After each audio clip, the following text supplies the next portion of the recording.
கர்நாடக அணைகளிலிருந்து தொடர் நீர்வரத்து எதிரொலியாக ஒகேனக்கலுக்கு நீர்வரத்து 1,30,000 கனஅடியாக அதிகரித்துள்ளது. ஒகேனக்கல் காவிரியில் தண்ணீர் கரைபுரண்டோடுகிறது. அந்த காட்சிகளை தற்போது நேரலையில் பார்க்கலாம். இது பற்றிய மேலும் விவரங்களை தருகிறார் நமது செய்தியாளர் திருமலைவாசன். திருமலைவாசன், ஒகேனக்கலில் எந்த அளவிற்கு நீர் வந்து கொண்டிருக்கிறது? முழு விவரம். தொடர் மழையின் காரணமாக ஒகேனக்கல் காவிரி ஆற்றில் வெள்ளப்பெருக்கு ஏற்பட்டு வருகிறது. தொடர்ந்து கர்நாடக அணைகளில் இருந்து தண்ணீர் திறக்கப்பட்டு வருவதால் ஒகேனக்கல் காவிரி ஆற்றில் நீர்வரத்து 1,30,000 கனஅடியாக அதிகரித்துள்ளது.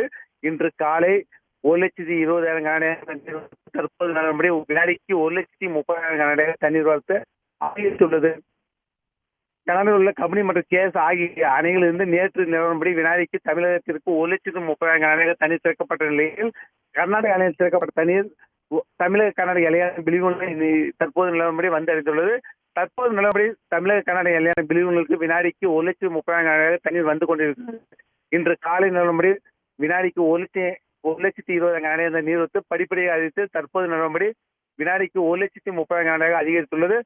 அதிக நீரத்தின் காரணமாக ஒகேனக்கலில் உள்ள அனைத்து அருவிகளும் தண்ணீரால் மூழ்கப்பட்டுள்ளது. அது மட்டும் இல்லாமல் ஓட்டமலை, நாகர்கோயில் உள்ளிட்ட பகுதியில் உள்ள கரையோர மக்களுக்கு வருவாய்த்துறையின் சார்பாக தொடர்ந்து வெள்ள அபாய எச்சரிக்கை விதிக்கப்பட்டு வருகிறது. அது மட்டும் அங்கு உள்ள மக்கள்கள் பாதுகாப்பான இடங்களுக்கு செல்லுமாறும் தொடர்ந்து வலியுறுத்தப்பட்டு வருகிறது. விரிவான தகவல்களுக்கு நன்றி திருமலைவாசன். உடனுக்குடன் செய்திகளை தெரிந்து கொள்ள சன் நியூஸ் பெல் ஐகானை கிளிக் பண்ணுங்க.